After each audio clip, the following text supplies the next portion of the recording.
Hello and welcome back to the Awakening Philosophy Podcast. My name is Jed and we are in the Philosophical Midwifery book again today with some lights that are being fixed.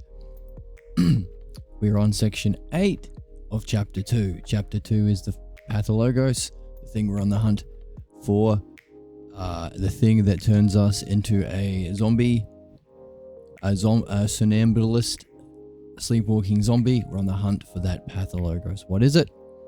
Well, that's the chapter we've been in, and we're on to section 8. Oh, welcome to the chat. In the chat, I had a thought: is empathy opposite of ego? Oh, interesting. Can you, at its truest form, not the projection that people assume is empathy? Interesting. Can you practice the dialectic in sharing your hypothesis? Let's do it together.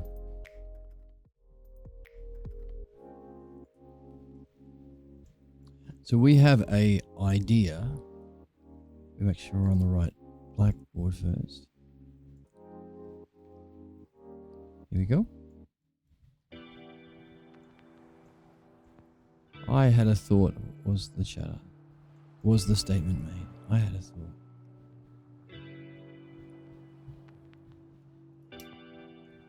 A lot of times when people relate, they use their ego and project onto others what they should do and invalidate the other person's autonomy.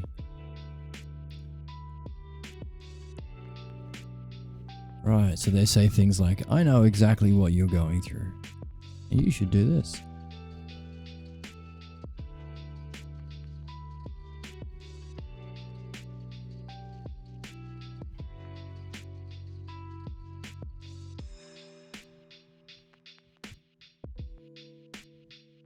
Okay, so here's the idea is, let's zoom in a little bit.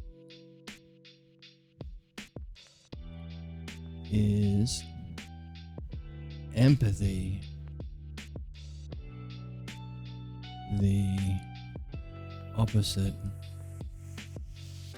of ego?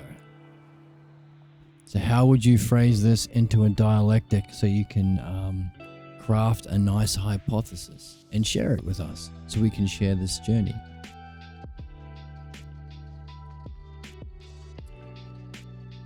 Well, in the dialectic, you look for the two key terms: the subject, or the S, and other than the subject.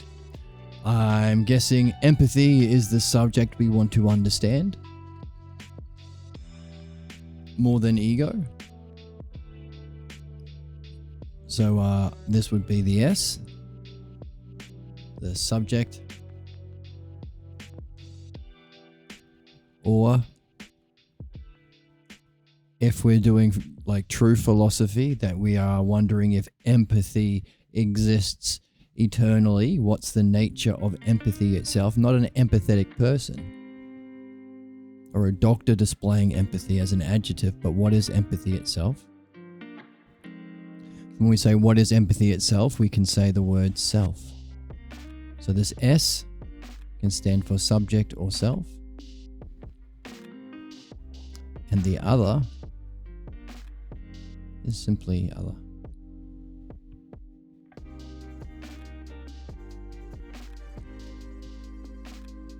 Right. Empathy is a verb, you're right. An adverb. Empathy. Yeah, I guess so. We've hit another roadblock. I was being quite general in my definition of empathy. But you're right, we would have to define our terms. We'd have to define what empathy is first. So let's do that. Remember the first category, there are only 4 categories. The S in relation to the S, which is the subject in relation to itself. How would you define empathy itself?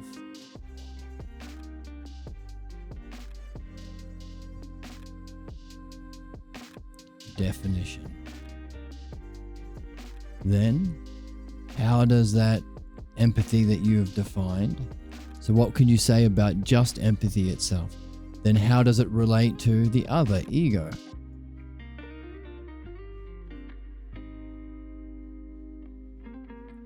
What you just defined, empathy in relation to ego, how does it demonstrate?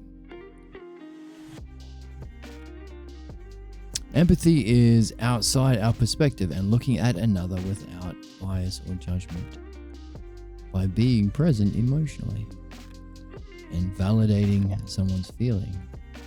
So if that's empathy, how does that relate to the ego?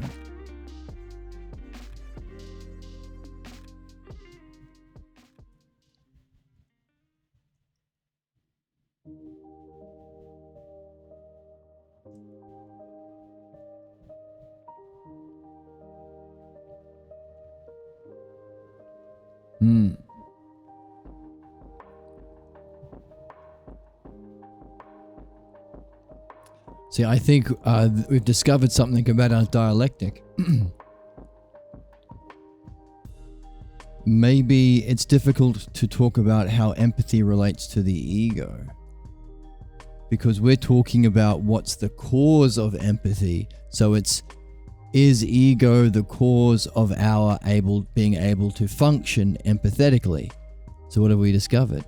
What we're really exploring is not empathy, but the cause of empathy. Well, we're exploring empathy, but by looking at its cause, which means the thing that's functioning, is ego.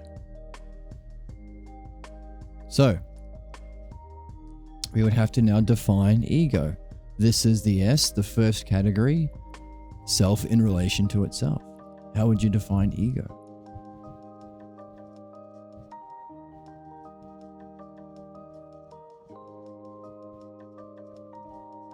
Then, after we've defined ego, how does it relate to empathy? Is it able to cause empathy? I guess self, yeah, and awareness of self. Interesting. When we talk about ego, and from your statement that ego seems to be the opposite place than where empathy comes from, do you think of ego in a negative sense? Do you consider ego to be a negative image or a false image of the self?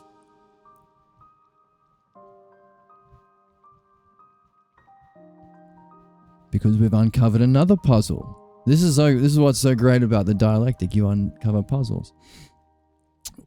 The dialectic has 4 categories. We've got 2 of them here. We've got, of course, other back to other, then other back to self.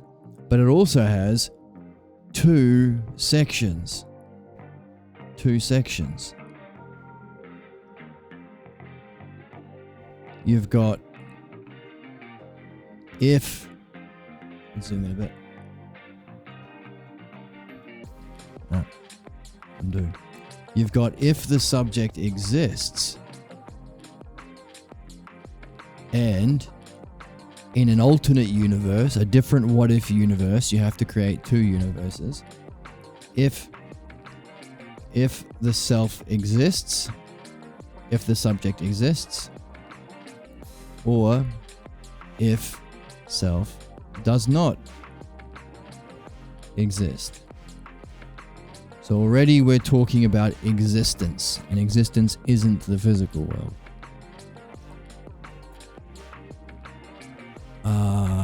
I'm not sure. I'm just tired of people holier than thou. Right.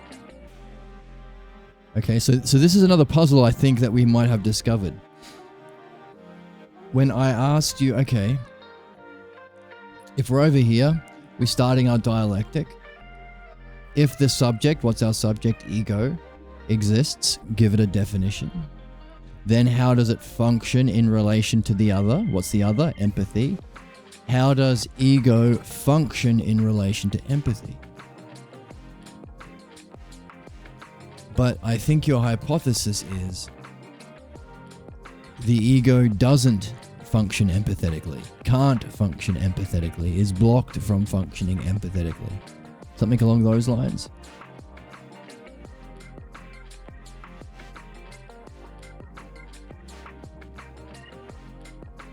In which case, maybe what we're exploring when we're exploring the ego is if something doesn't exist.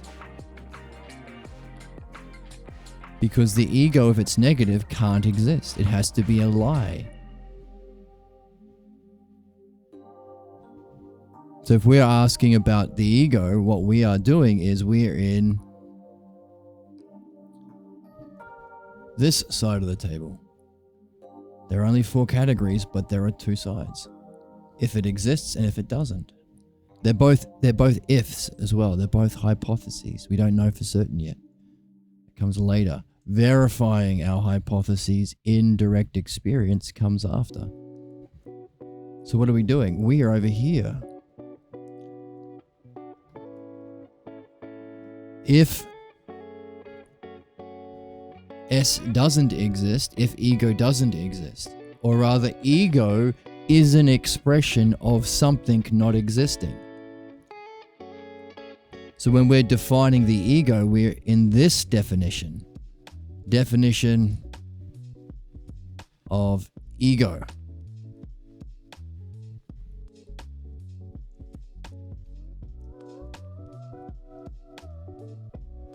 What's your ego? How would you define it? A false image of yourself? A story you tell yourself? Your Facebook profile? A worrying about appearances? A worrying about what other people think of you? These are all things that are tied to our ego. They're all negative. How does it then demonstrate? Now that we have started with our subject ego, defined it, subject in relation to itself. Now we have a more clearly defined self right here that then goes to the next category. See how it rolls on? So now this S here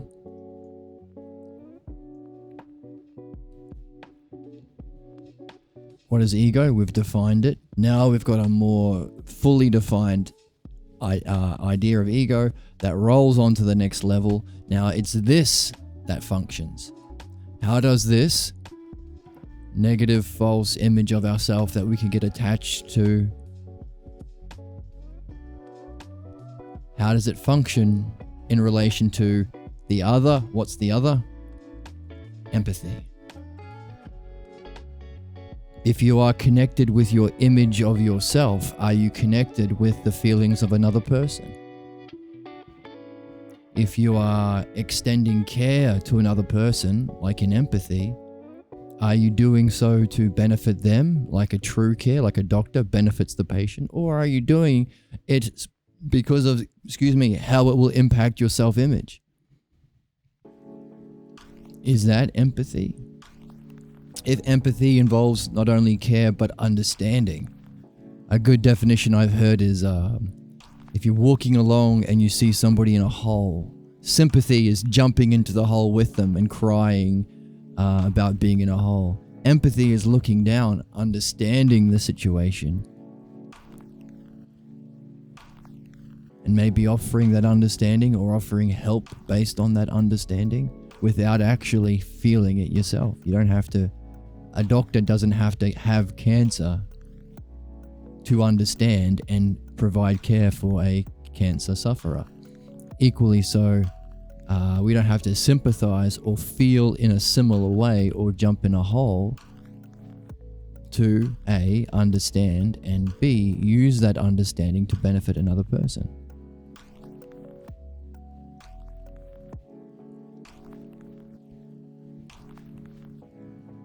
So what? Well, so are we focused on the other person, understanding their situation, if we are actually worried about how we feel? Or, oh, I feel sad too. Oh, your dad died. My goldfish died. Oh, I know how you feel. It's all about me now. Are they jumping into a similar hole? So, if that's the case, if what we've discovered pans out, then we are creating a dialectic, creating a what-if universe here. How does the ego, definition of ego, function in relation to empathy? It seems to distract.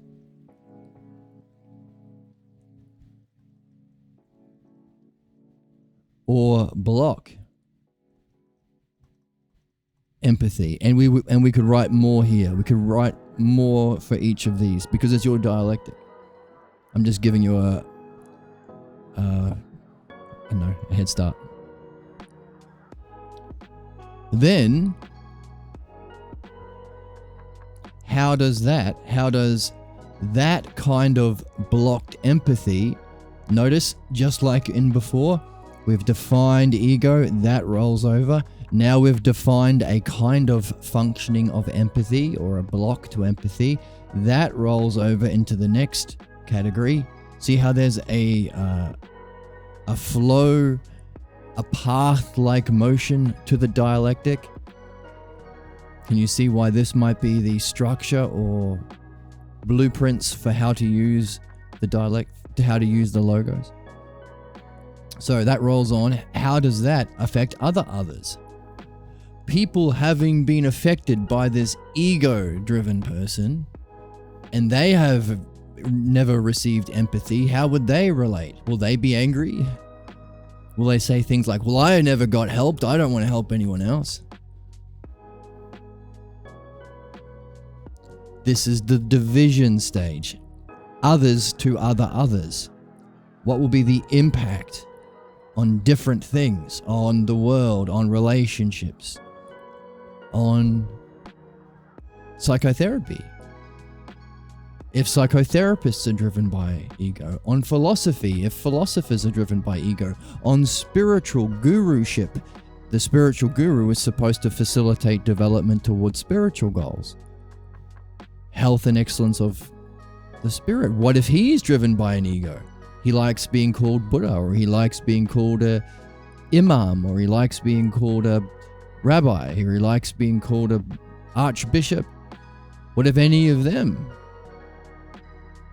are motivated by ego? How will they be able to extend true empathy? And those in their congregation, in their clergy, in their ashram, in their mosque, whoever they have influence over, that's this category. That's the division. Definition, demonstration, division.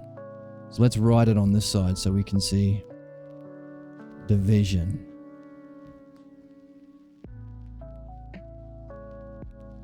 Now you're seeing the impact of your wonder, of your hypothesis, of your question, of sharing it, of using the dialectic to nail it down.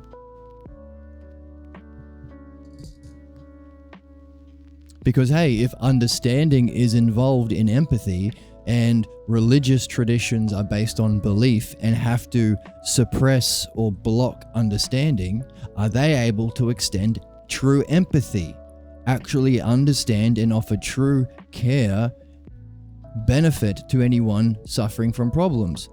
They don't seem to. No, that's not what I'm asking. I'm not asking what does happen. If I'm talking about saying, oh yeah, of course they don't. These priests just preach about how they should have all their money, and they don't understand relationships, they don't understand finances, they're not psychotherapists, they're just gas bags who can manipulate people through belief.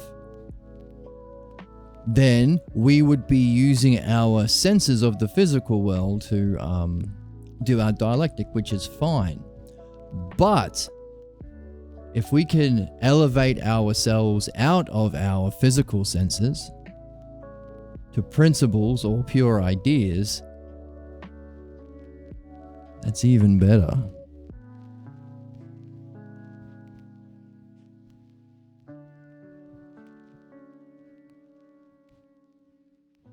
That's the higher use of dialectic, because now you're training the soul to look at purer, more primary principles, ideas, causes. You're pulling your soul out of your physical senses to a higher level of functioning. And that's where we're headed, because we want to experience a truth that is eternal, not the temporary movie that we see through time and space, through our physical senses. So, if empathy as a principle requires understanding, and groups bound by belief, like religion, like any group bound by belief, by definition has to prevent the higher cognitive function. If you are, okay, so if we've given if empathy requires understanding, oh, I understand you're in a hole. I understand you would need a ladder. I'm not going to jump in and cry with you. That's sympathy. That won't help anyone. If empathy requires understanding, that is then used to benefit, extend some sort of care. So if that's the definition, and the definition of religion is to be bound by belief, and if belief is a cognitive function underneath understanding, therefore in religion you have to block understanding. That's why you never ask questions in church. Ever noticed it? There's no dialectics happening in church or at the universities under the Judeo-Christian model. Then we have shown through reason and principles alone that religions operate on this side of the dialectic, blocking empathy because it has to block understanding, and understanding is required in empathy. So what happens? What happens in a world that is blocked from empathy because of, let's say, religion or some other block to the logos, like the pathologos? That's division. That's where we are here. So this is where you really populate others to other. You really populate your universe, others. What would happen to someone who goes to a shrink who is motivated by ego and not understanding the logos and benefit? Or a priest, or a teacher, or a parent, or a boss, or president. So you fill in this area here. And then after that, we have the final category. Remember, what do? We look for the flow. Look at this flow. We started with the subject. What was our subject? Ego. What's our first category? Definition. Subject in relation to itself, S to S. We defined that rolled over. Hey, this defined ego, how does it function? S to O, self to other, functioning. Demonstration, we call it. Oh, having been affected by that functioning, how do people then affect other people? Having been educated by this priest, or having been taught by this teacher, or having gone to this shrink, or having gone to this psychotherapist who doesn't have understanding of the logos and problems and can't therefore extend it to benefit. If you spent all your money seeing that person and you never got empathy, what would that happen? How would you be mad to your kids? Would you be mad about the world? Would you be frustrated? Would you think maybe there is no understanding? Would you give up? This is the division. Now, after defining that sort of person, both of these, the people aren't blocked from, distracted or blocked from empathy because they're motivated by ego, as well as those who have been hurt by those non-empathy people. You reflect on that whole thing and you draw all this into a synthesis. When you look at all of these things in this universe that you created in your imagination, that you can put into a little table and share with us, or just pull into subheadings on a notepad and share with us. In your universe, remember, this is the what if the ego exists, and this is the other side. We haven't talked about this side yet. But you look at all of those effects in that universe, and does something really stand out to you? Is there some idea or effect or result or theme that keeps repeating? Because that's what you unify into a synthesis. That's this part here. And then that synthesis, you take back to the original. This O goes back to the S at the beginning. So notice how it rolls all the way through and then back to the start. It has an internal beauty and coherence and self-reflection happening. All of those people, how would they then relate to ego after having been affected by all this? That's called synthesis and analysis. That brings it together. And that's under the category of conclusion. Those are the 4 categories. DDAS or DDC. Now, you're only halfway there. I mean, you're having fun. So you're all of the way there because you're having fun. You're doing what is most important to do. Reflecting on meaningful ideas using the dialectic, which is the art of the logos, which is what Socrates says is that should be our life's goal, and what we're reading in the Orange Midwifery book is the art we have to learn to not only reach our highest goals, like Socrates is saying, but to free us from our problem, the mind virus, the true mind virus of the pathologos. So you're having fun, you're doing what you most should be doing. So whenever you have any guilt or fear or anything, I should be doing something else, you can always say, no, this is the thing. It's weird, it's new, it's different, but that's why I require courage. Courage to follow the dialectic and the logos, despite it being weird, despite you not seeing it yet, despite it just being an exercise because you're only at the beginning. Gets angry. This is why people can never be decisive and not think for themselves. They get stripped of autonomy and need to be perfect. Right, so again, so that's a fantastic description.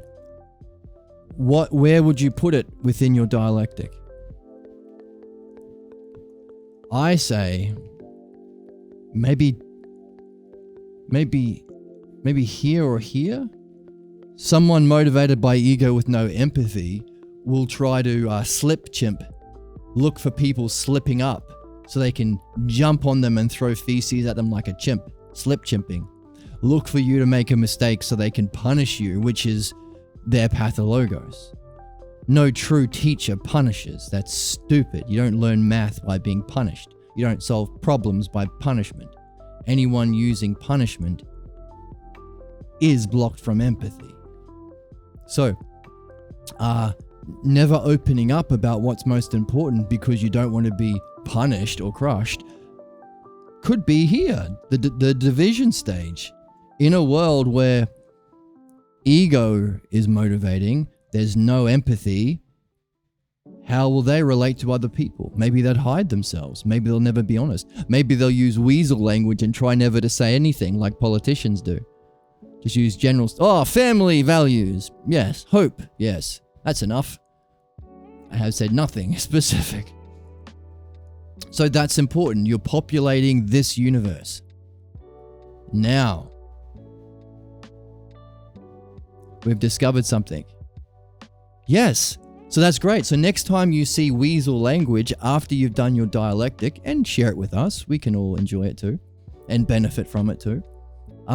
Next time you see people using weasel language and not like a word that nails down any sort of opinion, you can recognize them. Oh, you're just a sort of person, a sort of soul living in this side of my dialectic, because weasel language was down here in the division stage.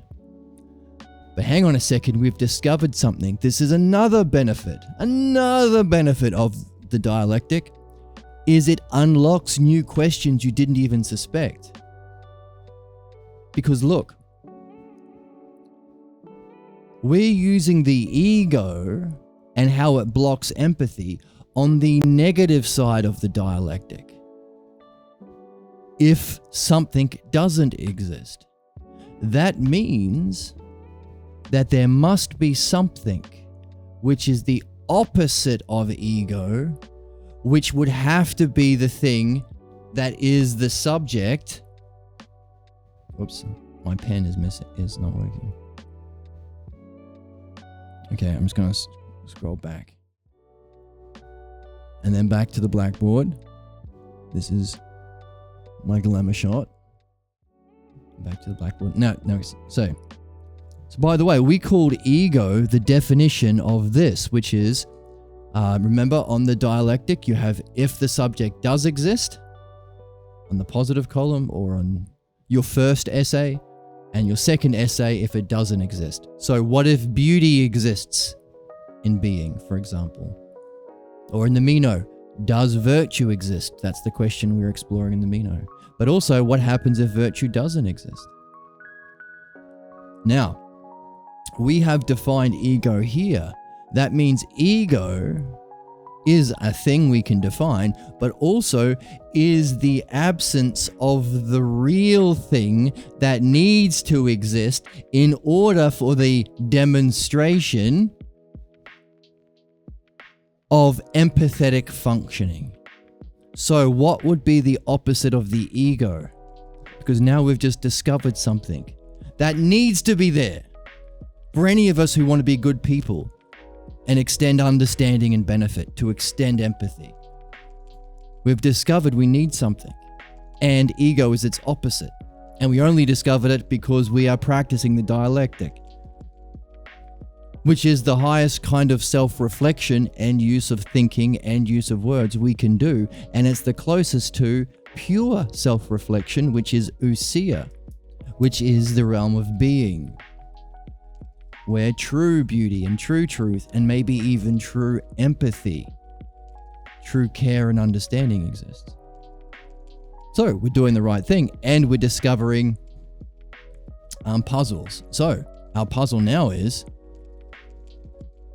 if this is a fantastic exploration, oh, and by the way, after you've created this universe with these 4 subheadings, or 4 paragraphs, or 4 chapters even, you can do the next thing, if you like.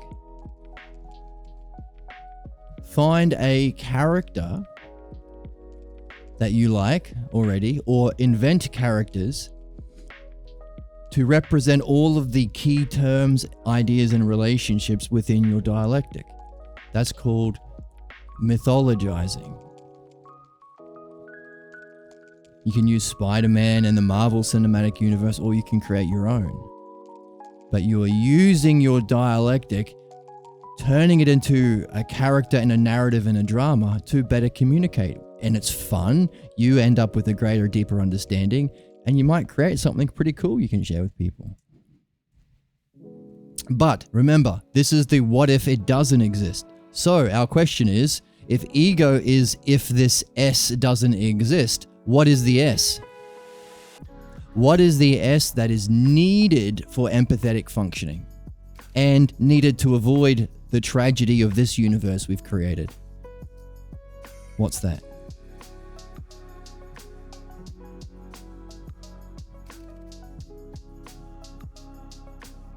Let me check in with the chat. I'm a little behind.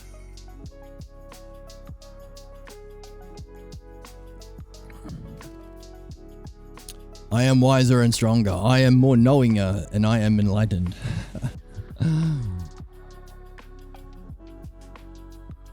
Right. If that were true, probably you would not be directing your attention to your ego. If enlightenment means discovering this mysterious self here. Because if you're enlightened, you have to be extending some benefit, and you must have a deeper understanding of human problems. So if a person is saying, oh, look how enlightened I am, like you're saying in chat, you're in this side of the cat. The S, whatever this is, doesn't exist. But what is it? What's the S? In the chat, I know, I don't know. Help people co-regulate the feelings and thoughts and guide, instead of telling them not what to feel and what to think, and listen Like rip their ears off to prove a point of listening.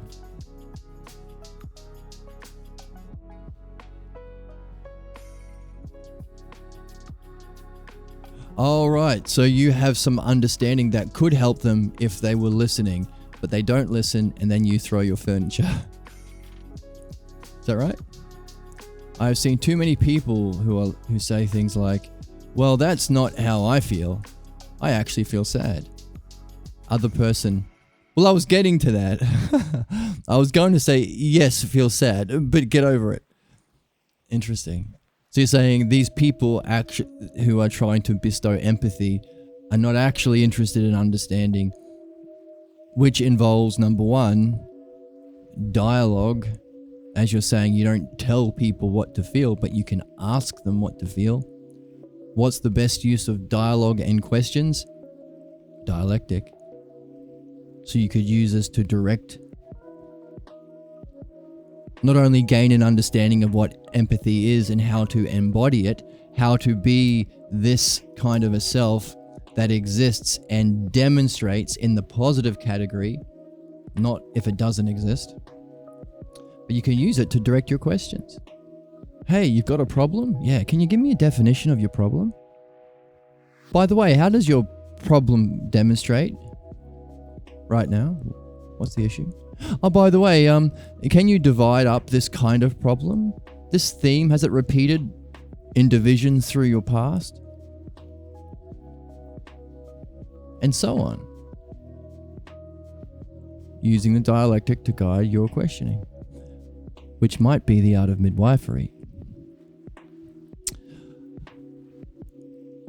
Back to the chat. Sorry, I'm just frustrated for people. I've seen so many spiritual people just invalidated, and I'm like, nah, right.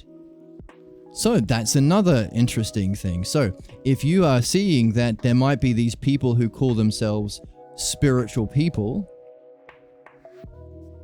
and they might be wanting to help, but they lack the understanding needed to be able to actually benefit, actually be empathetic, then you can use this dialectic you're making. This is not mine. I'm just helping you. I'm giving you the framework.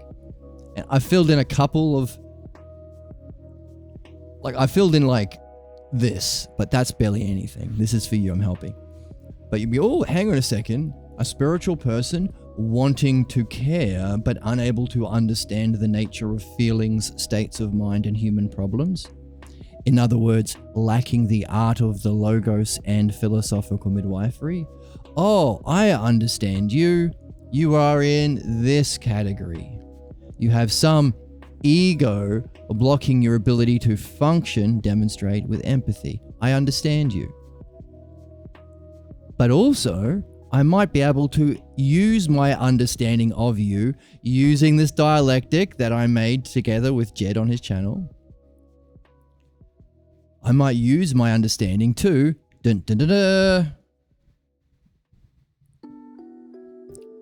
benefit him. If I understand where he's blocked or the nature of the problem he's in, I might be able to use that understanding to actually benefit him. Not by telling him to be different, but by asking him questions so he can understand for himself the false definition of whatever this S is, the false definition of S that he thinks is his S, is his self, his ego, that prevents him from developing understanding. In other words, you can use your understanding to benefit by asking him, hey, define yourself. How can it function? And whatever questions. So you become a living demonstration of your dialectic. And that's the point.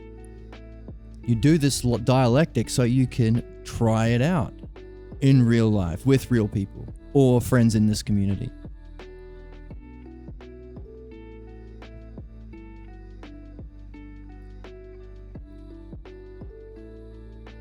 I have seen so many people not know how to regulate their own feelings. It's made me angry for people because they get hushed up and shut it up. Yes.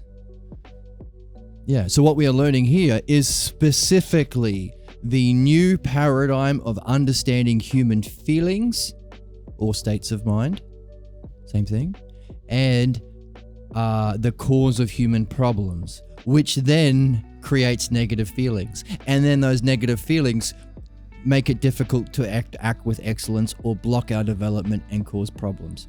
So states of mind and the false thinking behind them, the false beliefs behind them, that's what we're learning here. That's what philosophical midwifery is. And you get angry when you see that we live in a world that hasn't yet reawakened this since Socrates.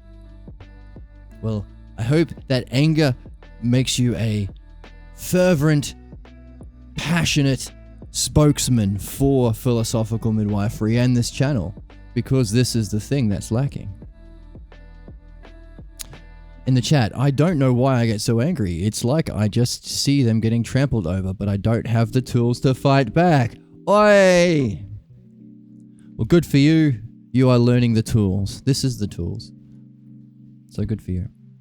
I don't know I'm sad. I just want people to feel validated, listened to, and seen, and cherished. Yes, absolutely.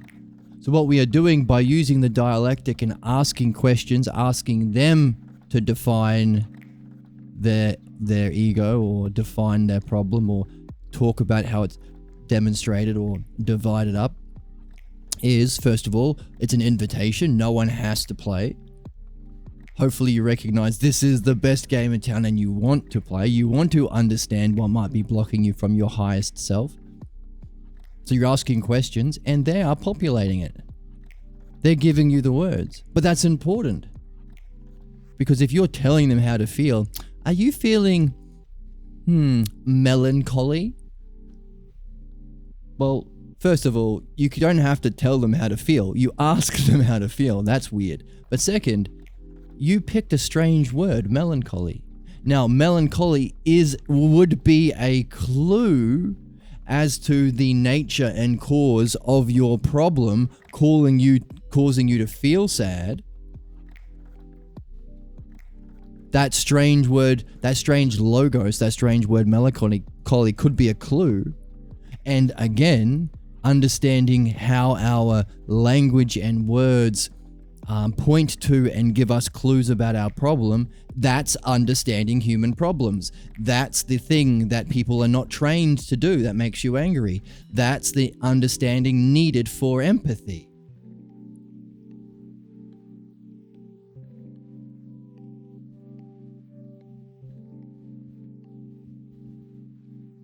So without it,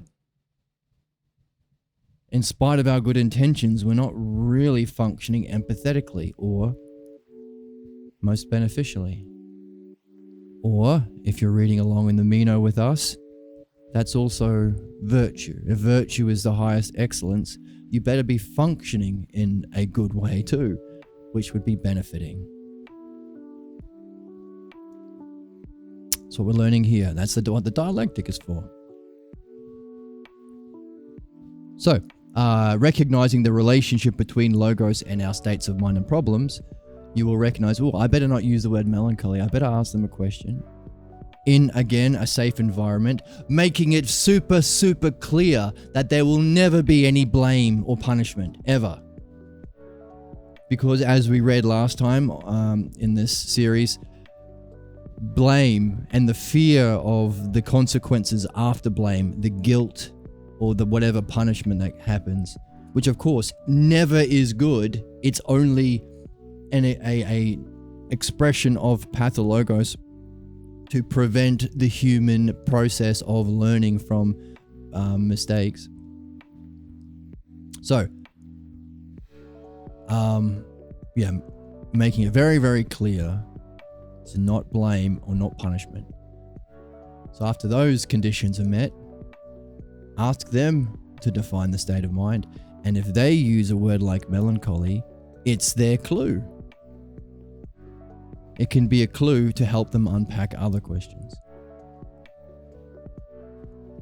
So you're onto it. You're biting off the head of animal crackers. That would be the more humane way. Like if you bite off the animal cracker's head first, then they wouldn't have the central nervous system to feel the pain of you eating the rest of the animal in your animal cracker meal? I don't know. I just went back to that person. I just talked to the person. I felt invalidated and let them know their feelings are real and apologize in a sympathetic way. Right. And we would say in midwifery, yeah, your feelings are real. Real clues and real messages. Because as we read, let's go right to the beginning of this chapter and just read this opening section. It is entirely possible to verify for oneself we are part of a caring and intelligible universe.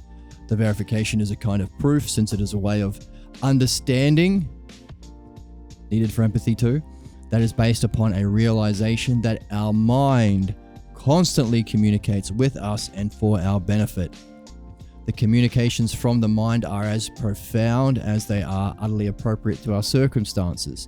So while the scope of the mind is pervasive, its precision is always directed to what is personally significant.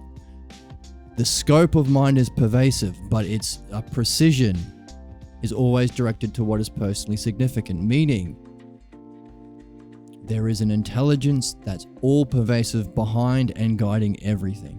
And its intelligence is so profound that it is able to create a sense of continuum that we experience as 3D motion. Like going to a movie, there's a screen and then a blank in a screen. It's like that. But between each, this is the third hypothesis of Parmenides, by the way. But the communication from the gap that creates each moment, perfectly matching the previous one, and in service of some long-term benefit or even short-term benefit, your benefit. So it's profoundly intelligent and profoundly caring. One of the ways of recognizing its precision is listening to the words we use. So we ask them, how would you describe your state of mind? What's it like? What's it feel like? We will demonstrate our choice of goals, the problems we face, the daydreams or fantasies we have, and the dreams that visit us in our sleep. Each and every one of them are like doorways into the richest source of insights into our life, provided, number one, we are getting the actual words. When we have that safety and security that we'll never be punished. It's never about guilt or blame. It's always about understanding and care. So we can use our highest words that are clues. But also another way of unpacking or opening the door to the richest insights is the dialectic. So the logos terms used within the dialectic structure. What we discover through these insights is that the mind itself provides ample evidence of its own goodness and intelligibility, which is what we were talking about a second ago when I said go out and use these dialectics. Use it to understand the problems you are having with people who lack empathy. And because you've done a dialectic, you can recognize the cause of their lack of empathy. It's what dialectic helps us to do, reflect and understand causes. Oh, it's this ego. But also use it to actually demonstrate empathy. Now that you've got a definition of empathy in your dialectic, both what it is and its absence, then demonstrate it. Walk the walk. Make it your way of being. And everything that you experience will be more information for our conversation tomorrow. Or the next dialectic. Or your reflections on the dialectic that you posted in Discord or on the comments. It's a relationship. We're evolving. But of course, we haven't finished. We've recognized that what you have been noticing, the problem. Oh, what did we just read? The problems that you face in your life can also be shown to be communications to help you in the most empathetic or providential way. In other words, you've just noticed a problem. How is that helping you? Hang on a second. Your problem was you are realizing that people have this thing called ego, which blocks empathy, which has these negative consequences, which makes me angry. And gives me an angry ego, which makes me less empathetic, which makes me more of a jerk to people in traffic, which makes them more angry. And the cycle continues. That's a problem. Fantastic.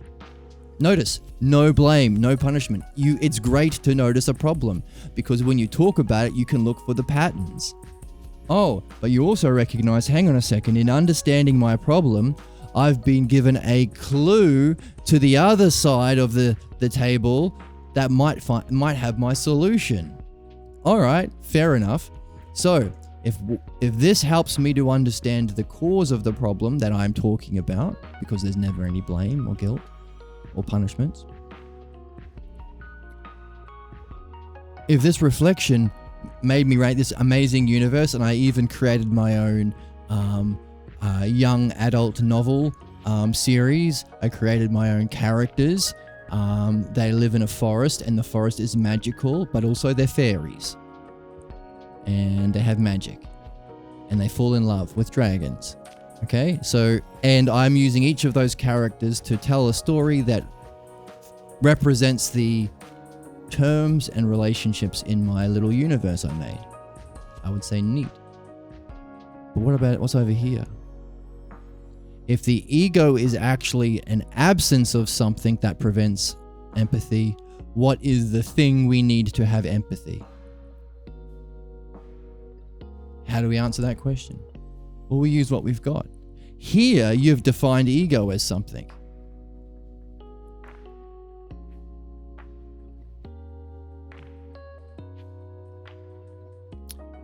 Now, I floated an idea, but I shouldn't. I should ask you, use your words. Use your words to define this negative thing. And once you've done that, flip it. What is it the negative version of? Because that will give you the S.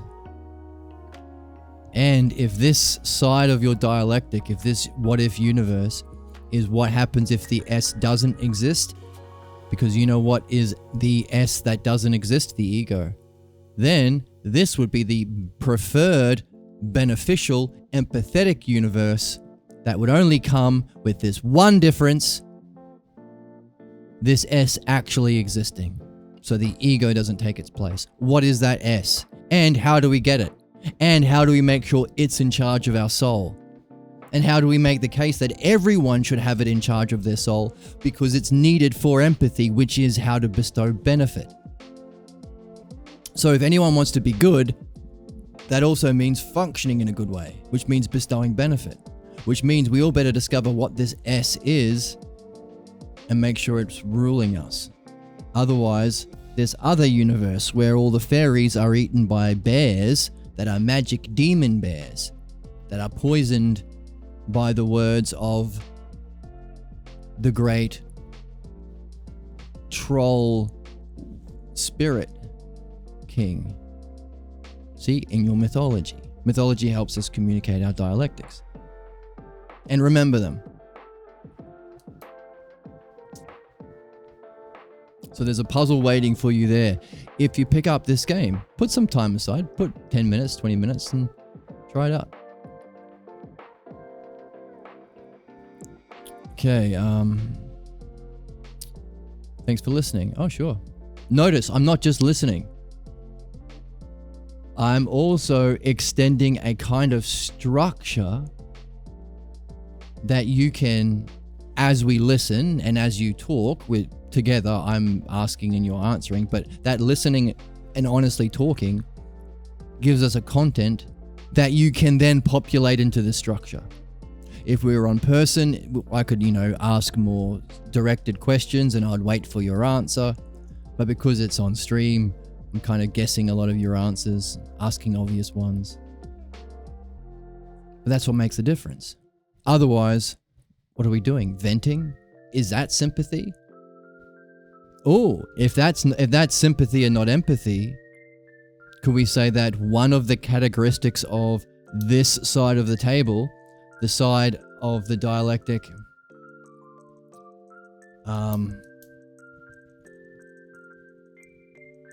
with no empathy, because there's the S doesn't exist and the ego exists anyway.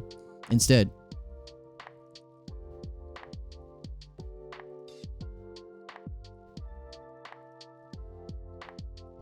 is this structure that you have to use to populate your reflections, is that necessary for this, for actual understanding? Otherwise, we're just venting, or we're just getting more pissed, or we're just getting irritated, or just reminding ourselves of our problems. Doesn't help any more understanding. Makes all the difference. Sometimes I want to ask, do you know what you said and how invalidating it could be? Yeah. That's also what we're learning how to do here. Speak up against insults to our own self and self-logos. I care a lot and it makes me angry. Now, in the last couple of episodes, we've been talking about the source, the true source of your anger, of anyone's anger. This anger that we see being motivated or triggered or like a bruise, somebody touched our bruise. These things that make you angry, that are triggered in other people, are clues about a deeper anger we carry, about the origin of our pathologos. We are still, until we complete, we circle home and repeat and conclude our hero's journey. For as long as we carry our ego, maybe this ego is actually the pathologos. Do another dialectic and put pathologos instead of ego. See if that helps. See if that changes anything. By the way, that is a false belief about yourself that is unjust, that causes you to diminish either the logos and dialectic. We just talked about how important that is. Diminish mind or reality, that which exists, or to feel that yourself is inadequate. The three big ones, logos, mind, and self, is diminished, and you believe it, and you think it's obvious. That's such an injustice against the self that we are angry. And so that might be where we are in the text, actually. Our everyday thoughts that make us angry are also profound messages and precisely directed providential messages to benefit us. And as we just read in the opening, our job is to see that and verify that. So, if you are noticing an anger, write it down. Describe your state of mind, describe your thoughts, and describe what it was that triggered it. And it sounds like somebody invalidating your feelings, or somebody not having an understanding sufficient to solve problems, or not having a desire for understanding and care, so using your opportunity to be tyrannical. Those are options. Hopefully you won't use any of those, because you're going to use your own words, because those are the clues. But what we read in the last few episodes was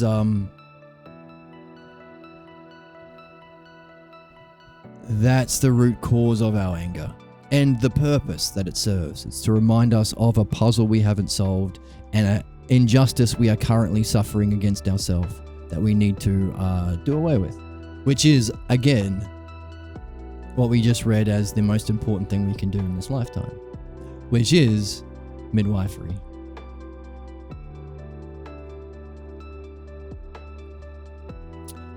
So we also saw in that opening, even our dreams are messages that you can unpack in this way that show this kind of care.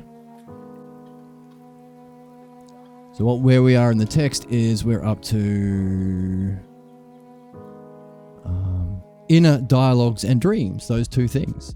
Those random thoughts, including anger and frustration, especially at injustices we see in the world. That especially the ones that reflect our own hidden injustice we have yet to address from the origin scene of our pathologos. Those are our inner dialogues and dreams. You can also unpack dreams using the logos and dialectic. Ooh. That's where we are. Let's check back in with the chat.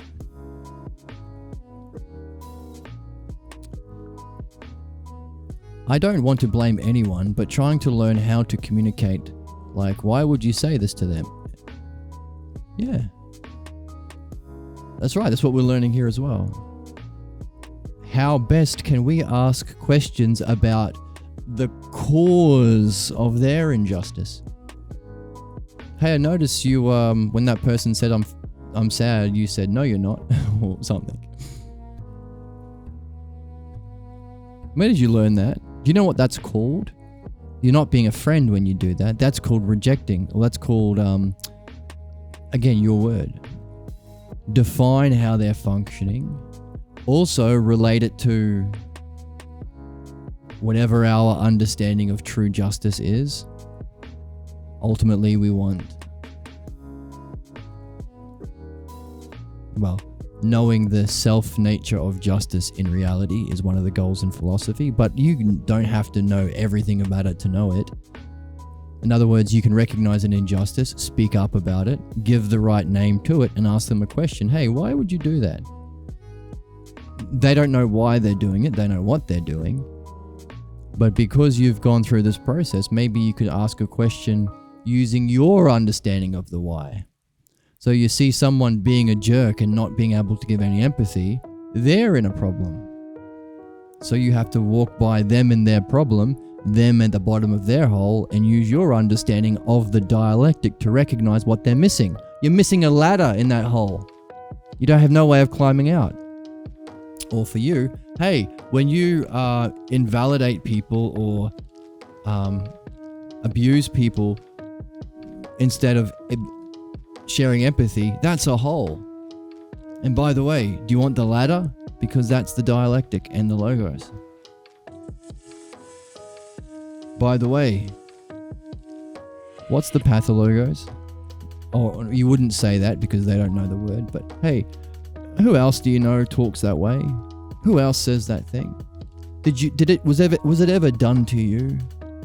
These sorts of questions that, again, using your understanding to ask the questions that invite the highest kind of ousia, self-reflection, using your art of the dialectic, the art of the logos, to benefit them, which is what we talked about, is empathy. And if you're reading along with Mino, it might also be virtue. I'm going back to school fall to be therapist. Oh, well, this is the new model of psychotherapy. From what I understand, everything new that has been coming out have been bits and pieces lifted from this book. So if you want to be a therapist, it's this. But also, you might wonder, hang on a second, is this just philosophy? Is psychotherapy, or the removal of the cause of problems, is that an aspect of philosophy? In which case, is it just philosophy? Maybe. These are the questions that came up when we read the first chapter of this book. I learned Nonviolent Forms of Communication. It's a book. Yes, I've also read Nonviolent Communication by Dr. Marshall B. Rosenberg. Never give unto me unless you can do so with the joy a small child feels when he feeds a hungry duck. Otherwise, your gift of meeting my need will not be a gift, but a poisonous gift that we will both pay for. Thus, I want you to recognize my present human need and as well as the state of mind or feeling that I have because that need is either met or unmet. And I would like to make a present doable request that you give me a little kiss on the cheek to meet my need for sexiness.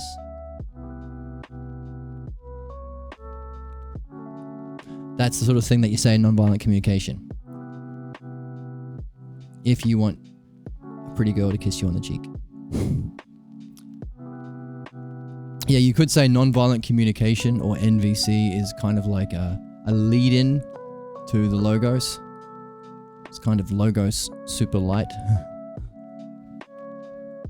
But it can be a good lead-in, like people realize, oh, there is an understandable structure behind things. There is a system that you can apply to everyone. again, you can solve problems. It doesn't have to just be the use of force or domination, authority tactics, or rewards and punishments. That you don't have to do any of that. But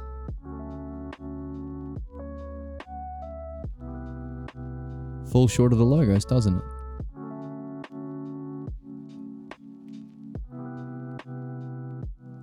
So NVC, a good gateway to, what do we say? It's a doorway to the non-violent communication, a doorway to the richest insights into the self and the mind. So long as it's a doorway to learning the logos.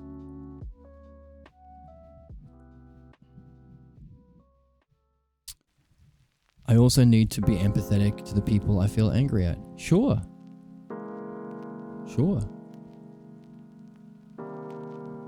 But also, the more that you are free from your anger because you have seen what it's actually pointing to in your past, again, to solve the puzzle most worth solving, if you address your anger, or the cause of your anger, your pathologos, then not only can you be more empathetic to those people you used to be angry at, but you can be more sure you're actually seeing them and not projecting your own issues onto them, which is what we do until we are free of our pathologos, to some extent, of course.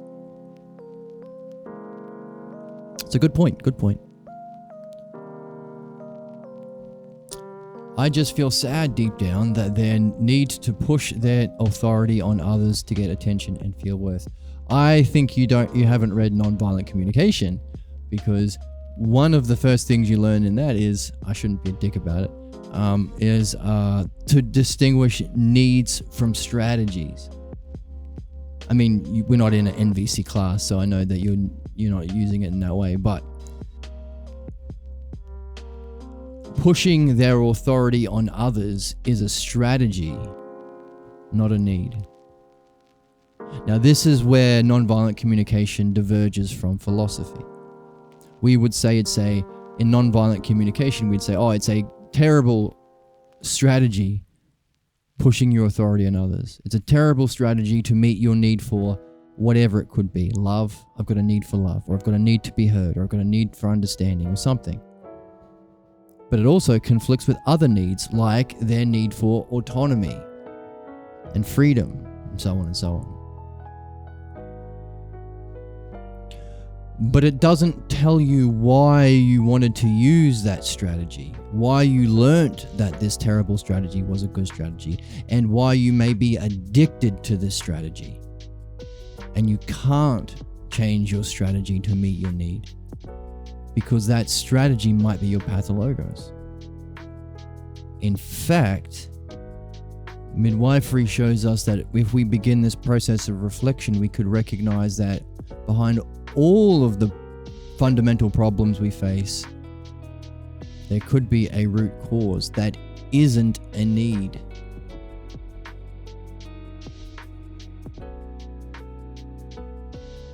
But is a fundamental false belief about yourself and reality that you have identified with, that you take for granted, causes your projections, blocks you from empathy, and causes the problems in your life. That is misrepresenting itself as the needs that the soul actually seeks. The soul actually needs truth. We seek truth. We seek the good. We seek to know ourselves. These are the highest needs, the most fundamental, and the ones we need to be most pursuing all the time if we can.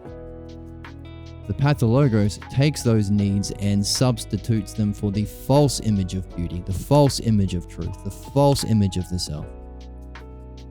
And if we identify with it and it blocks us from actual logos understanding and empathy, maybe we're getting close to a definition of ego from earlier.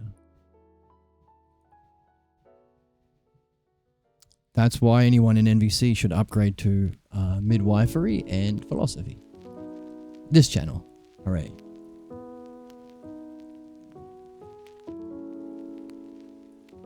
Troll spirit eating fairies. Yes. Oh, so I don't know what your preferred art is, if you like short stories or whatever, but yeah, have fun. Like, make your dialectic and make a little story and See if it's fun. You might discover something. Just want everyone to know they're loved and don't have to be any particular way deserved. Yes. And that's also what we're discovering here. The pathologos, as we've been saying, is the diminished view of the self, the inadequacy of the self, the lack of intelligence in care in reality. The world is a cruel place, it's a hard place, blah, blah, blah. That bullshit. It's not. It's mind. It has this intelligence and care with that profundity and precision always. And of course, the way we unlock that, the way we become attuned to it, the way we share in that intelligence and care of the self is through the logos. Our own understanding, which is not belief. Belief blocks understanding, can block understanding.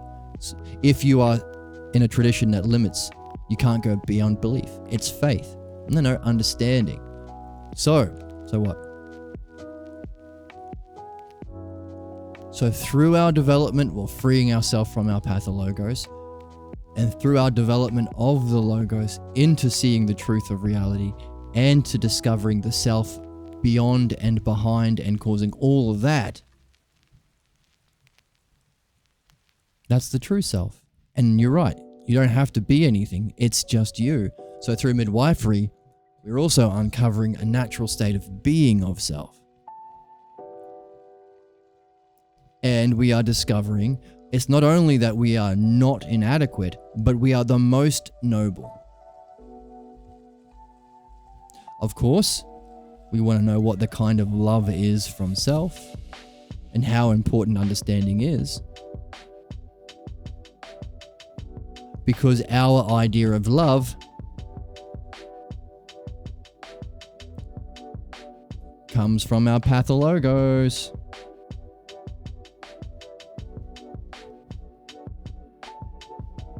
So if you want to make sure everyone feels loved, you better discover what your pathologos view of love is, because otherwise, even though you think you'll be benefiting, you'll actually be harming. My dad was loving to me, and he gave me a good clip round the ears whenever I asked a question about God. Ooh, is that love? Yep. Bullshit. It's not. Of course it was. My daddy was a saint. You haven't done the work. So, noble goals that you're sharing, helping everybody realize the nobility of themselves and to know that there is a providential love extended to them. However, it does highlight the need to understand the nature of love. And that might involve one more of these babies. What if love exists and what if it doesn't? Or is love of something? Maybe like empathy, love is the other. What do you fall in love with? The good? The beautiful? What if beauty exists eternally? What if it doesn't? So you can play with some stuff there.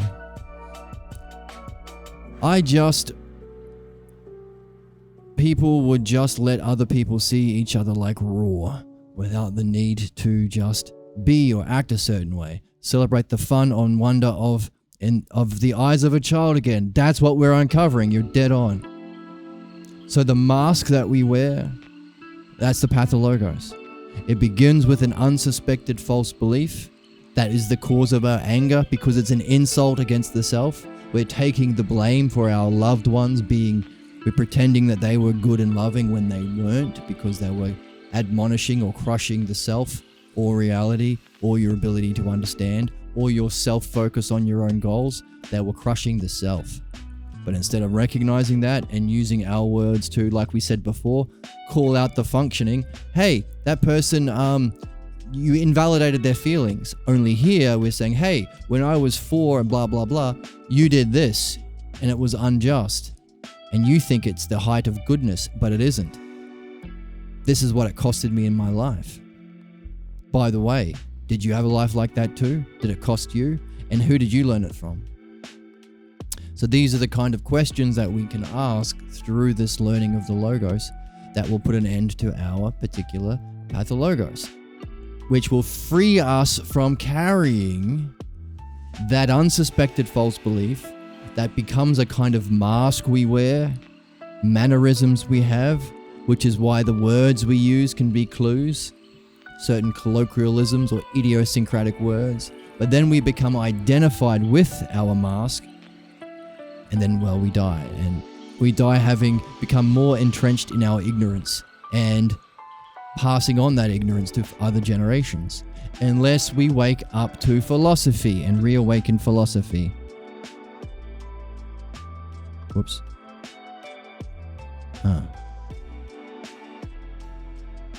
Yeah. Yeah. That's why.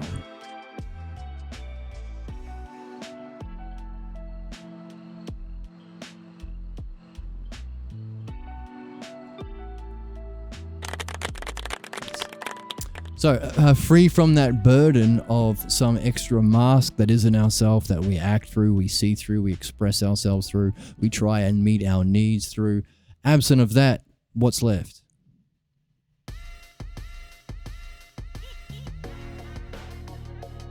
Well, it seems to be a removal of something in the way. Allowing you to be more authentically yourself. Or to rediscover, recover, remember, to know and show the self. The same goal we have in philosophy. This is the purification part. Purifying yourself from what's false. And so you can celebrate the fun and wonder through the eyes of a child again. That's what we're after. By the way, if you're following along with Mino, that might be being stung or aporia. But I've got a new sound drop for this as well. Ready? There's only two options at the end of an argument. One, you're wrong, but now you always get to be right about that topic going forward. So you get to learn something, which is always a plus. Or two, you're right and you get to revel in being right. All right, so this is, that's a sound drop about. It's a win-win. It's a win-win. It's a win-win. That's not the drop I was looking for, but it holds here. We're freeing ourselves from what was wrong about ourselves, and then allowing us the freedom to discover ourselves. But you're talking about a childlike sense of wonder. Here's the drop, I think. No. Where's the joy? Where's the whimsy? Where's the childlike wonder, dude? Where's the joy? Where's the whimsy? Where's the childlike wonder, dude? Where's the joy? Where's the whimsy? Where's the childlike wonder, dude? That's another streamer making the same point. Where's the joy? Where's the wonder? Where's the childlike whimsy? Dude. You're right, that's what we're after. I guess maybe in return, I am also not at my own childlike wonder. Yes, but whatever awareness you have, lean into it. If in the Mino, this childlike wonder or being curious or being puzzled, you can even be frustratingly puzzled. You were frustrated at the puzzle that you experienced about people having a lack of empathy, but look what it opened up. Provided you were open, you were curious, you asked questions, and you were open to structure it with the dialectic, you were still puzzled. That's still wonder, even if it's frustrating.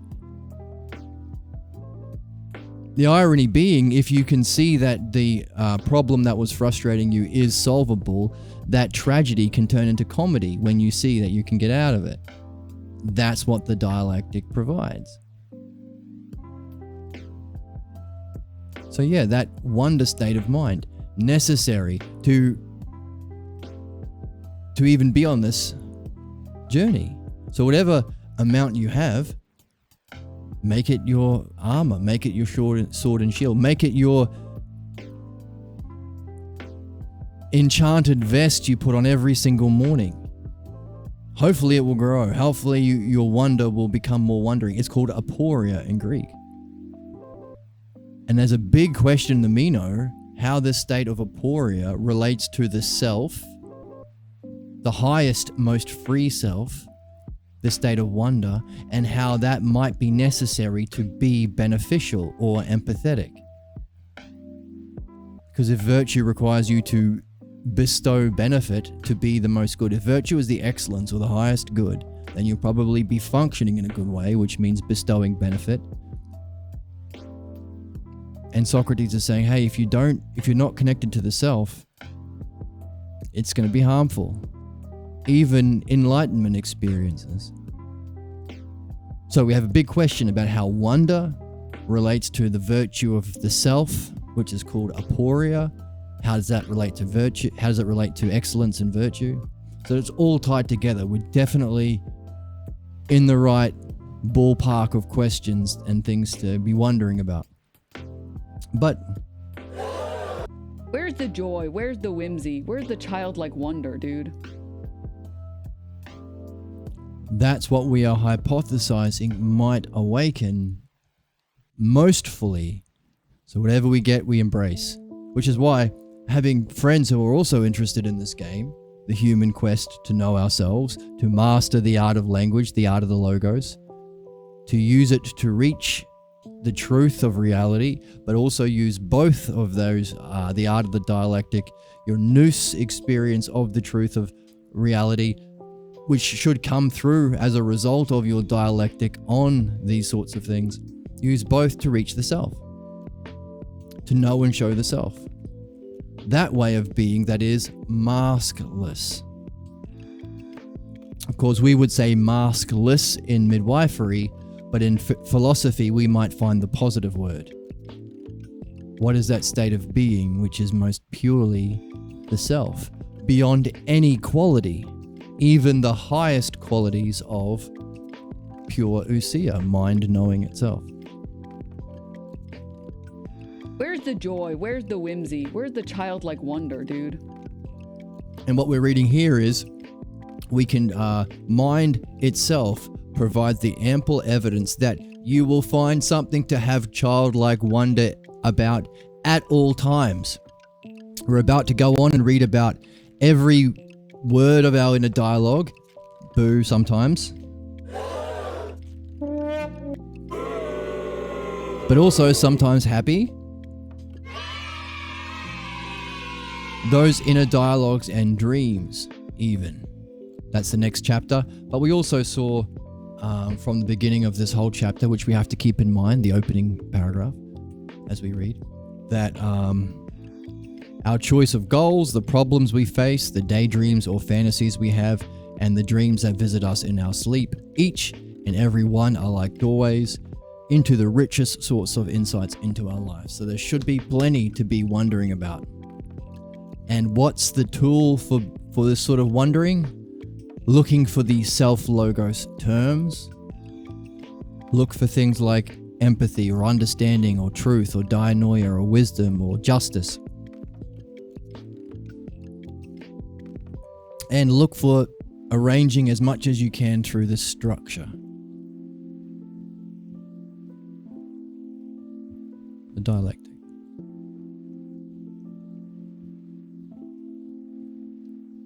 See where it takes you. And this is not a solo quest. You're a wizard, Harry. I'm looking for someone to share in an adventure. Gandalf is asking Wizard Harry to join in an adventure. In other words, do your best, try it out, come back. Let us know how you go. What did you see? How effective was the dialectic?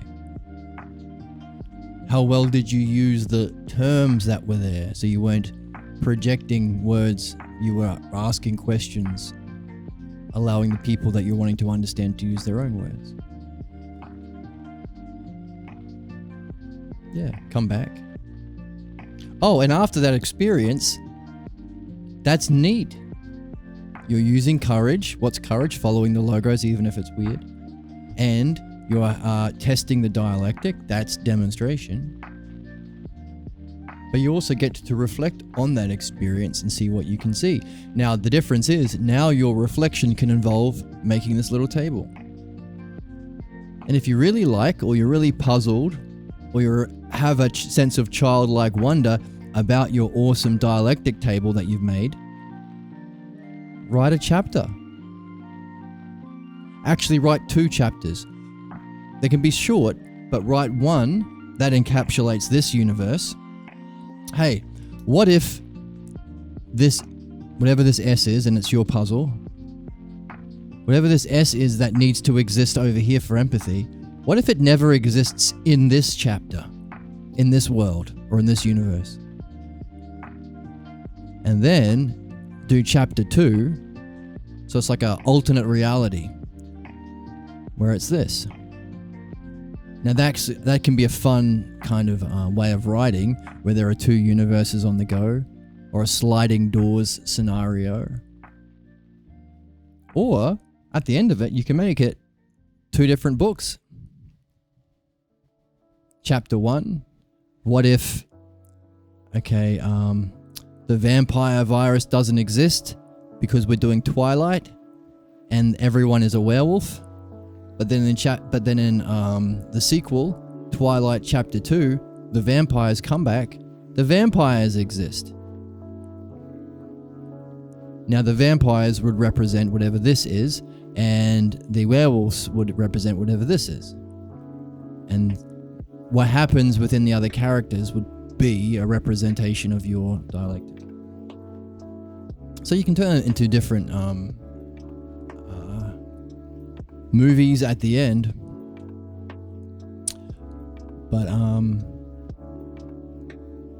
and your creative works will now also have meaning behind it, but meaning for you. This is to make the logos, the self, and philosophy more accessible to you.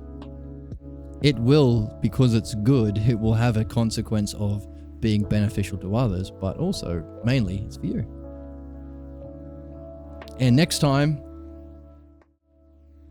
we are going to see more about our inner thoughts and dreams, so we can find something to be puzzled about at all times. Something to put us into... Where's the joy? Where's the whimsy? Where's the childlike wonder, dude? Put us into joy and whimsy and childlike wonder, dudes. At all times, even our inner dialogues and our dreams. And hopefully give us things to practice the dialectic on. If the dialectic is what unpacks the presence of providence through our random thoughts and daydreams, then we can practice it. That's where we're going next time. Inner dialogues and dreams.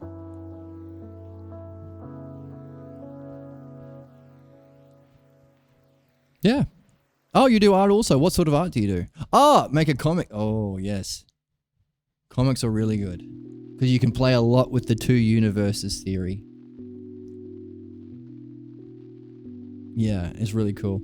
But also, if it's superhero comic books, you can give different superpowers, or you can go villain if the S doesn't exist, like if the ego exists, that side. You go superhero, or what if Spider-Man wasn't bitten by the spider? And what if he was? What if beauty doesn't exist? What if beauty does exist in being? But yeah, you can have a lot of fun adding meaning to your artistic pursuits. And like always, share it with us in the Discord so we can give you mad props. And also share in your hypotheses, share in your dialectic, share in your quest. I'm looking for someone to share in an adventure. It's a win-win. It's a win-win. And I thank you for joining me in chat. Thank you for anybody else who was hanging out today. I hope to see you tomorrow, where we'll be back in the Mino asking similar sort of questions from the other perspective. What if we were free? And what if we did have that childlike wonder and we wanted to know what is the ultimate way of being? That's the Mino. We're checking that out. Like next time, it will be a win-win. It's a win-win.